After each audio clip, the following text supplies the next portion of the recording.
오늘도 저희 스튜디오에 박일용 목사님 함께하고 계십니다. 목사님 안녕하세요. 네, 안녕하세요. 반갑습니다. 반갑습니다. 목사님, 이번 주 돌아오는 주일이 성령 강림 주일이라고 하는데요. 네, 그렇죠. 오순절 성령 강림에 대한 사건에 대해서 오늘 이야기를 나눠보겠습니다. 먼저 오늘의 사연부터 소개해드리고 이야기 나눠보도록 하겠습니다. 목사님 안녕하세요. 이번 주는 성령 강림 주일이 있는 주간이더라고요. 오순절 성령 강림 사건에 대해 많이 듣고 알고 있는데 그 의미에 대해서는 잘 모르겠습니다. 다양한 신학적인 전통과 입장에 따라서 다르게 해석한다는 이야기도 있는데 저는 들어도 잘 모르겠더라고요. 이것은 한 번 일어난 사건인가요? 아니면 반복해서 일어나는 것인가요? 사도행전 2장에 나타나는 방언은 다른 언어로 사람들이 알아들었다고 하는데 현대의 방언 언어와는 차이가 있는 것 같습니다. 현대 방언과 오순절의 방언은 어떻게 다른지, 그리고 성령의 임재는 왜 하필 오순절에 일어났는지, 그 사건 이후 제자들과 교회의 모습이 어떻게 변화되었는지도 궁금합니다. 또 오늘날 우리가 살아있는 교회와 개인의 신앙생활에 있어서 오순절 사건은 어떤 의미를 갖고 있는 걸까요? 단순한 교회의 시작으로만 이해해야 하는지, 아니면 지금도 동일한 성령의 임재를 기대하며 살아야 하는지 목사님의 깊은 설명을 듣고 싶습니다.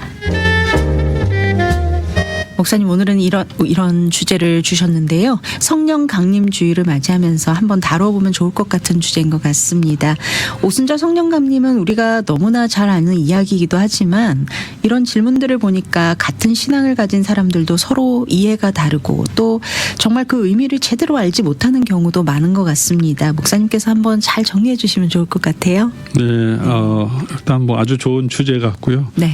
그리고 보통은 이제 뭐 신앙 상담하면 개인적인 고민, 또 걱정들 이런 부분들을 많이 또 상담하고 하는데, 네. 이건 좀 신학적인 주제이기도 하고, 네. 또 하나님께서 하시는 일이 성경적으로 어떤 의미가 있는지에 대한 질문이니까 이런 질문들도 꽤 아주 좋고 중요한 것 같아요. 네. 그래야 우리가 성경 이런 질문들을 통해서 조금 더 우리도 스스로 찾아보시기도 하고 하면 공부가 되고, 또 이렇게 대답 묻고 또 그 대답을 들으면서 정리가 돼 가니까 네. 좋은 질문이신 것 같습니다. 네.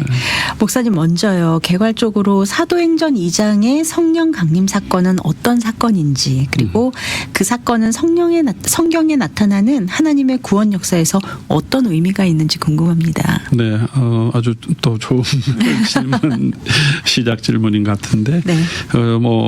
아시는 분 너무 잘 아실 거고요. 사도행전 2장에 보면 예수님께서 살아계실 때도 그렇고 부활하신 이후에도 제자들에게 약속하신 성령으로 세례를 받을 거다. 그 약속을 이제 곧 이루어질 거니까 예루살렘 떠나지 말고 기도하라.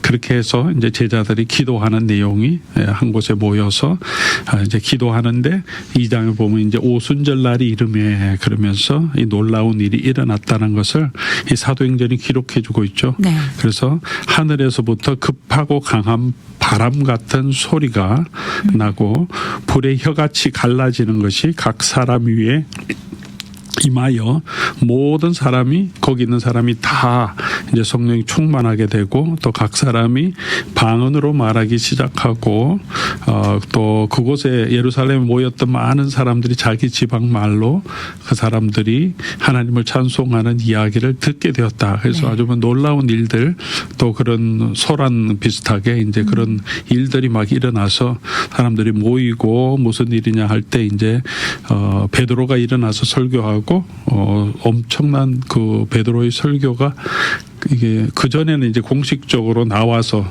사람들 앞에서 설교한 적이 없죠. 제자들 네. 이때까지는 숨어서 그냥 기도하고 있다가, 그 다음에 이제 마지막 때는 그냥 전부 집중해서 한 10일 동안은 그냥 기도만 하고 있었죠. 네. 거의 이제 예수님의 제자들의 무리가 다 사라졌나 할 정도로 조용하게 있다가 이때부터 그냥 예루살렘 성전으로 막 제자들이 나오면서 복음을 전하고 네. 거기 이제 성경의 기록은 베드로의 설교로 이때 감동을 받아서 예수를 믿고 제자가 된 사람이 3,000명이 더했다. 네. 그런 이제 놀라운 부흥이죠. 한꺼번에 120명에서 이제 3,000명 이렇게 변화가 되니까 엄청난 사건이고 아마 교회에도 엄청난 사건이기 때문에 기록된 것 같고요. 이제 의미를 물어보셨는데 의미는 베드로가 한 설교에 잘 요약이 돼 있죠. 베드로가 이게 무슨 일이냐 사람들이 얘기할 때 이게 어떤 의미인지를 2장에 쭉 설명하죠. 선지자 요엘에게 하나님 말씀하신데 말세에 하나님의 성령을 각 사람에게 어떤 특정한 하나님의 선지자나 이런 사람이 아니라 모든 사람에게 다 부어주겠다고 약속했는데 그 약속이 지금 이루어졌다. 네. 그러니까 공식적으로 이제 그 마지막 때가 이루어지고 하나님의 성령이 이제 우리에게 부어졌다. 그리고 그 사건이 이루어진 것은 하나님께서 예수님을 보내셨고 그 예수님이 십자가에서 우리 죄 때문에 돌아가시고 부활하시고 지금 승천하시고 약속한 대로 주신 거다. 네. 그래서 이 오순절 사건 자체가 예수님의 부활과 승천과 함께 성령을 주신 하나님이심을 증명하는 아멘. 그래서 그 예수를 믿어라 이렇게 선포하죠. 이제 그런 의미에서 마지막 메시아의 시대가 이제 공식적으로 시작된 것을 보여주고요. 네. 그래서 이제 교회의 시대가 출범됐다 이렇게 이제 오순절 때부터 얘기하죠. 이제 교회의 시대라고는 예수님이 육체적으로 이 땅에 안 계시고 이제 영으로만 이제 교회와 함께하는 지금 예수님이 우리 가운데 없잖아요. 제자들이 있었던 그 시대엔 예수님 실제로 네. 같이 계셨고 부활하시고 난 다음에 승천하시기 전까지도 근데 그거와 다른 우리는 지금 시대를 살고 있고 이게 마지막 시대 네. 교회 시대라고 하는데 또는 성령의 시대라고 하고요. 교회에 오신 성령께서 함께하는 이 새로운 마지막 하나님의 구원 역사의 맨 마지막 하나의 챕터 피리어드가 지금 시작된 거고 네. 이제 그런 이제 새로운 교회의 시대의 시작점을 알리는 사건 이라고 볼 수 있죠. 그렇게 본다면 이제 이 오순절 사건은 그냥 우리 교회 역사에서도 부흥이 많이 있잖아요. 네. 영국에도 부흥이 있고 미국에도 Great Awakening 그래서 네. 1차, 2차 대각성 그런 부흥이 있었고 한국에서도 우리 있었죠. 뭐 평양 대부흥 이런 부흥이 있듯이 그냥 많은 변화, 놀라운 변화가 일어났던 하나의 첫 번째 사건이라기보다 하나님의 구원 역사에 있어서 좀 특별한 이벤트 사건이 되는 거죠. 왜냐하면 네. 예수님 오시는 것도 하나님 구원 역사에 엄청난 일이죠. 탄생. 하나님이 아들이 이 땅에 태어나시고 네. 고난 당하시고 십자가에 죽으시고 부활하시고 이게 다 엄청난 구원사의 이벤트고 네. 승천하신 분이 이제 성령을 부어주신 네. 이게 하나의 놀라운 마지막 남은 거는 이제 예수님께서 다시 오시는 거죠. 오시는 네. 그 사건이 그렇게 보면 이게 다 반복되는 게 아니죠. 네. 하나에 계속 연결이네요. 예, 성령이 네. 계속 뭐 우리가 오는 어떤 부흥의 역사, 리바이벌의 역사가 아니라 네. 하나님의 예수님이 이루시는 구원의 역사의 과정이 아주 큰 전환점이 되는 이벤트 사건이죠. 네. 이제 그런 의미에서 의미가 있고 네. 또 조금 더 구약 성경과 함께 전체 성경의 뜻을 비교해 보면 창세기 11장에 이 하나님 이 세상에 있는 사람들이 하나님을 대적하여서 탑을 샀다가 이제 하나님 언어를 혼잡케 했어요. 네. 다 흩어지게 하셨는데 이제 이스라엘이라고 하는 백성을 하나님이 선택하셔서 그 민족 중에서 그 사람들에게 하나님이 계시를 주셨잖아요. 네. 하나님이 어떤 분이시고 하나님의 구원의 계획을 얘기해 주셨는데 그 사람들만 구원을 얻으려고 하는 게 아니라 성경 전체는 하나님이 백성을 선택하신 열방에 흩어진 그 사람들에게 하나님이 이스라엘을 통해서 하나님의 영광을 나타내는 제사장의 나라로 세워주셨다. 근데 이들을 보고 열방이 주께로 돌아오도록 근데 이들이 실패하고 네. 그 실패한 것을 회복시키기 위해서 예수님 오셨고 그 예수님 오심으로 말미암아 이제 성령을 부어주셔서 많은 사람들이 각자의 언어로 이제는 복음을 들을 수 있도록 네. 길을 열어주셔서 모든 민족에게 복음이 전파되는 마지막 시대가 또 그런 바벨의 저주가 회복되는 시작이 되었다. 네. 그런 의미에서 각 언어와 민족, 족속으로 복음이 다 들을 수 있게 됐다는 네. 새로운 그 선교적인 사명을 주시는 의미도 있고요. 그리고 이제는 성령께서 구약 성경까지는 어떤 특정한 사람 에게 특정한 사명을 주실 때 이 하나님의 영이 임했는데 네. 이제는 보편적으로 예수를 믿는 모든 사람에게 하나님의 영이 임하는 거죠. 근데 네. 오순절 2장에 보면 사도행전 오순절이란다. 사도행전 2장에 보면 네. 이제 그 설명을 할 때 불의 혀처럼 갈라지는 게 이게 불의 혀가 아니라 이제 같이 이렇게 비유한 거죠. 네. 어쨌든 성령이 이렇게 내려오는데 각 사람에게 임했다는 거죠. 거기 모인 모든 사람에게 12사도만이 아니라 그러니까 네. 이제 이 성령이 부어주시면 그래서 요엘의 예언도 그렇잖아요. 늙은이든 젊은이든 네. 남자든 여자든 종이든 자유자든 모든 사람에게 하나님의 영이 함께 임재하는 그런 사건인데 이제 그 사건이 일어나서 이제는 그 이후에 믿는 모든 사람 안에 성령께서 내주하시잖아요. 네. 예수를 믿는 모든 사람은 너와 너 안에 너희 몸 안에 하나님이 영이 거하는 성전인 걸 알지 못하느냐. 네. 교회 공동체 안에도 거하지만 우리 한 사람 한 사람 안에도 하나님의 영이 거하고 우리가 하나님을 예수님을 그리스도로 고백하는 것은 우리 가운데 계신 하나님의 영이 있기 때문에 네. 주의 영으로 하지 아니하면 예수를 주로 시인하지 못한다 그런 것처럼 이제 어떤 성령의 큰 은사나 충만한 이런 것들을 없어도 예수를 믿는 모든 사람 안에는 이제 성령이 임재하고 내주하여 계시고 네. 이제 이게 이제 만인 제사장설의 기본이죠. 네. 그에겐 특별한 제사장, 왕, 선지자 이런 분들에게만 역사하지만 이제는 모든 사람이 다 하나님의 성령을 가지고 하나님의 성령 안에 거하는 사람이 되게 하신 것. 이게 놀라운 축복이죠. 이제 새로운 이제 마지막 시대가 구원의 시대 또 선교의 시대가 열려지게 된 교회의 시대가 열려지게 된 역사적인 구속사적인 사건이라고 할 수 있죠. 아, 그렇군요. 제가 방송 전에 방송 전에 목사님께 목사님 저는 이렇게 성령자가 나오면은 참 어렵게 느껴집니다라고 말씀을 드렸는데 지금 이렇게 이 의미에 대해서 쭉 어떤 전체적인 흐름을 쫙 설명을 해주시니까 훨씬 좀 쉽게 이제 조금 더 쉽게 네, 이게 좀 이해가 되는 것 같습니다. 너무 감사합니다. 오순절 성령의 임재는 이런 의미들이 있었습니다. 정말 중요한 사건임을 다시 한번 깨닫게 되고요. 또 이렇게 목사님 설명을 들으니까 성령 감림절이 조금 더 특별하게 다가오는 것 같습니다. 그런데 좀 엉뚱한 질문일 수도 있는데요. 왜 이 사건이 오순절 날에 다른 날들도 많은데 왜 오순절에 일어나게 된 걸까요? 좀 특별한 의미가 있을까요? 오순절이 이제 성령 강림 때문에 우리 너무나 익숙하죠. 오순절 하면 오순절 그 교회도 오순절 개통에 네, 이게 하나의 그냥 어떤 단어 같이. 네. 그래서 성령 운동하면 오순절 운동 뭐 이렇게 얘기하는데 오순절은 사실은 이제 구약 성경에 나타나는 유대인들의 절기 가운데 네. 세 가지 아주 중요한 절기가 있잖아요. 그 네. 절기 가운데 하나죠. 그래서 이 예수님이 돌아가신 때는 어떤 절기에 돌아가셨죠? 6월절. 6월절. 네. 예, 그렇죠. 그러니까 그 6월절이 예수님이 돌아가신 거하고 어떤 연관이 있는지 혹시 아세요? 네, 예수님이 6월절에 어린 양으로 그렇죠. 자신을 내어주셨죠. 네, 그렇죠. 네. 6월절이라고 하는 그 절기와 예수님의 십자가의 사건이 너무 연결되죠. 네. 예수님 오신 것도 6월절의 어린 양처럼 우리를 위해서 대신 네. 피 흘려 주시고 대속해 주시기 위해서 오셨고 그렇게 십자가에 달려가신 그날이 딱 6월절이고 네. 예수님도 6월절 어린 양이라고 하셨고 그리고 그 6월절 만찬을 드시면서 너희를 위하여 주는 내 몸 피다. 네. 이렇게 아주 구체적으로 6월절 이제 구약성에 출애굽할 때 있었던 6월절이 어린 양 또 염소를 잡아서 피를 바름으로 그들이 하나님의 그 죽음의 천사가 오를 때 그 피가 덮어서 보호해 주시는 네. 그처럼 이제 하나님이 구원을 이루실 것을 이미 구약 성경의 그런 제도 네. 그런 사건을 통해서 보여주신 걸 분명하게 성경이 연결시키잖아요. 네, 네.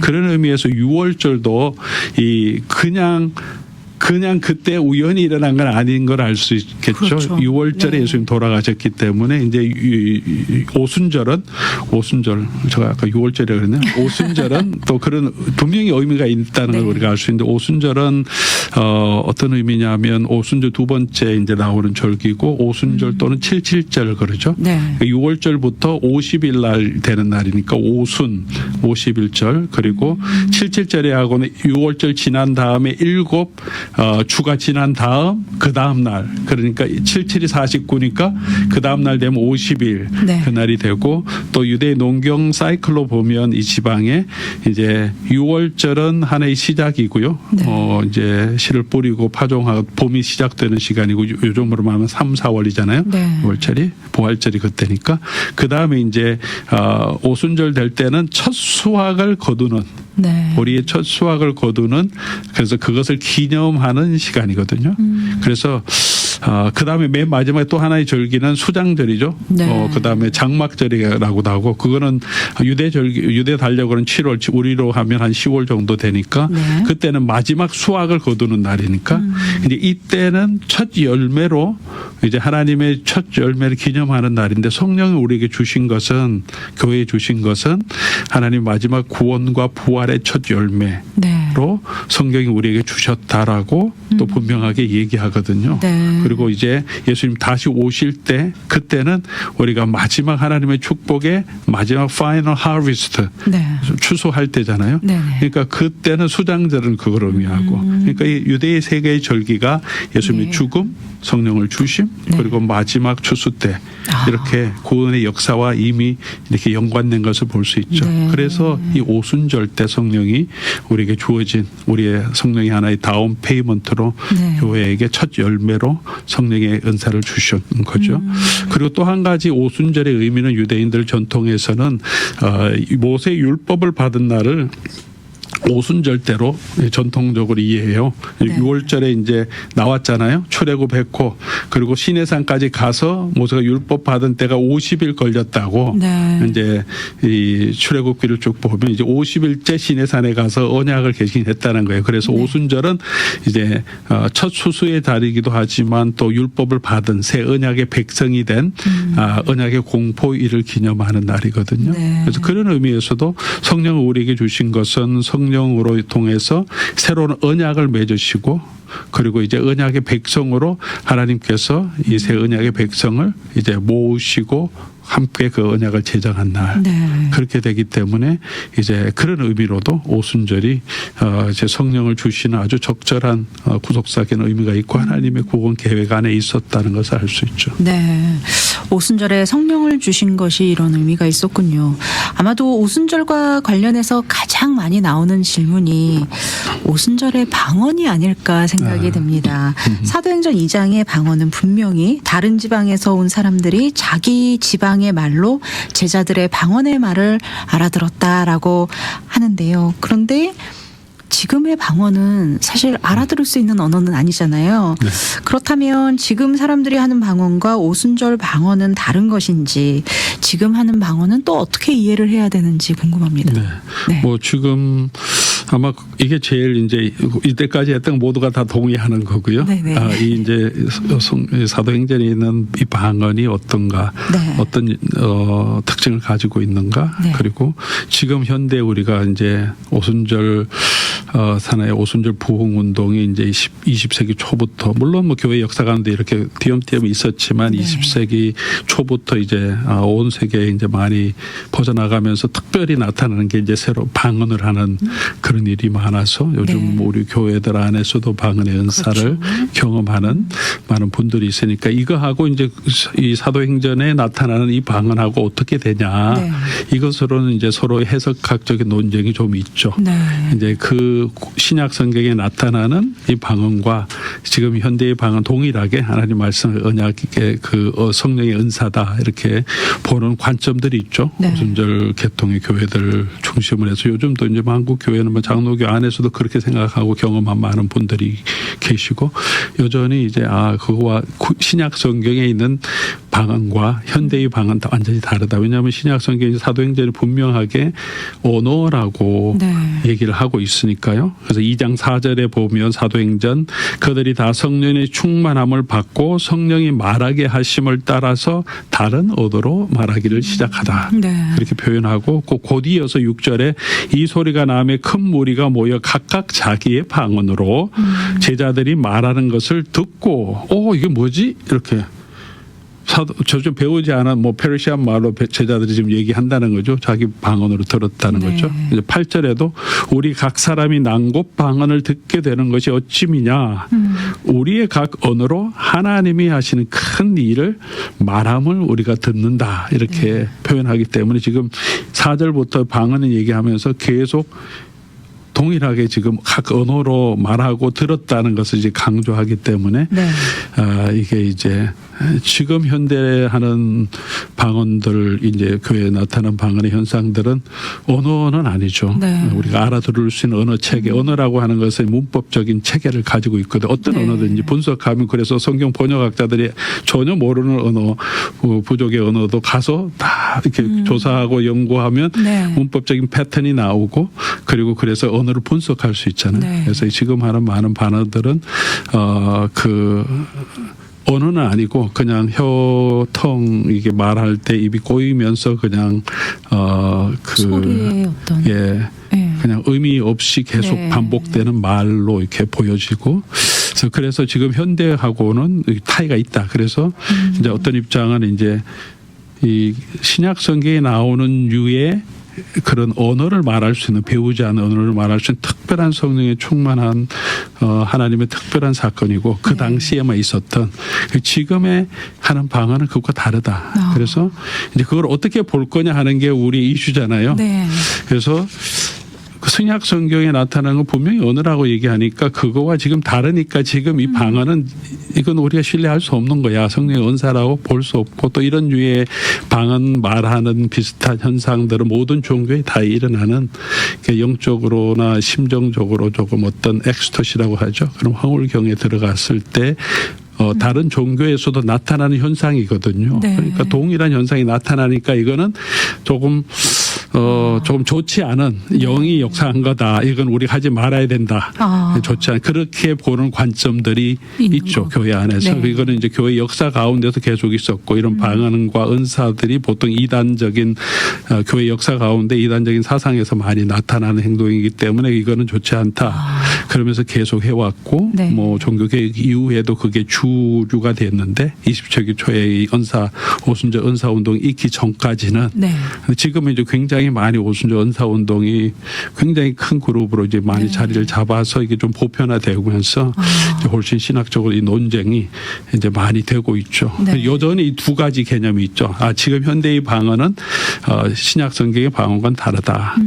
그거는 이제 현상이고 이걸 어떻게 이해할 거냐. 네. 그 신약 성경이 했던 것과 조금 형태는 다르지만 그대로 이어져 오는 성령의 은사로 보는 관점이 있고 한 관점은 이제 이거는 성령의 은사가 아니니까 조심해야 된다. 네. 그렇게 보는 이게 두 가지 큰 관점이 그렇군요. 있죠. 네. 그래서 이제 조금 더 이제 해석학적으로 시간이 많지 않아서 이거 다 설명하기 다른 때 한 번 더 네. 지난번에 한번 설명했던 기억이 있는 것 같은데 네, 네. 신학상담 시간에 그래서 지금 이제 우리가 하는 거 어떻게 볼 거냐 일 때는 아주 중요한 키 텍스트가 이제 사도행전 2장에는 분명히 언어를 강조하죠. 네. 각 언어로 들었다 이렇게 내고 통역 없이도 그냥 그 언어를 아는 사람을 이해하게 된 거고 네.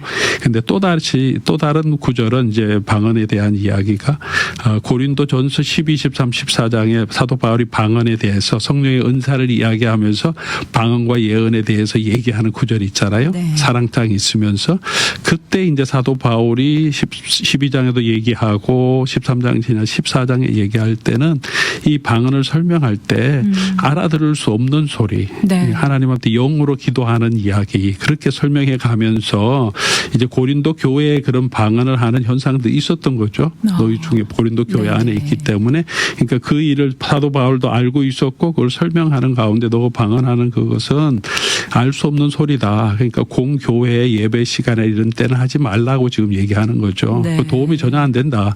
분명하게 얘기하는 게 도움이 되고 네. 예언의 말은 분명한 얘기니까 그거는 서로 도움이 되지만 방언한다고 얘기하는데 다른 사람이 알지도 못하는 그렇죠. 혼자 무슨 하나님과 소통하는 것처럼 자기 네. 혼자 어떤 특별한 사람이 된 것처럼 교회에 공적으로 모였을 때 하는 것은 부적절하다. 예배 네. 시간에는 기도도 그렇게 하는 것도 부적절하다. 전혀 덕이 안 된다.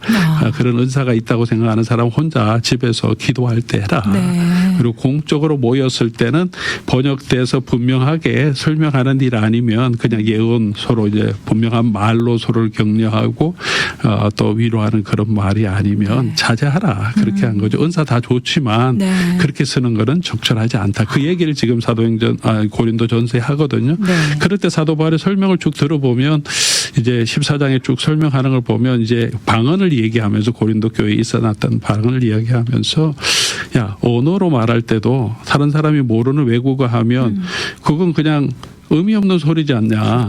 우리가 우리 공 아나운서님이 언어 하시는 거 있으세요? 스페니쉬나 한국어와 영어. 저 한국어 잘합니다. 영어는 좀 알면 괜찮은데 만약에 네네.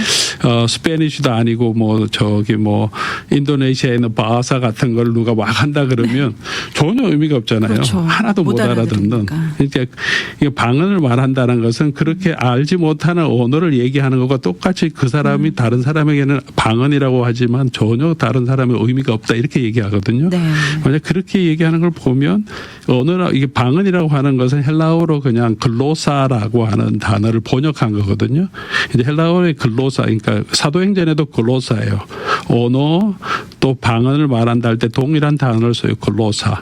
이거는 그냥 헬라어에서 어떤 의미냐면 혀라는 의미예요. 혀. 네.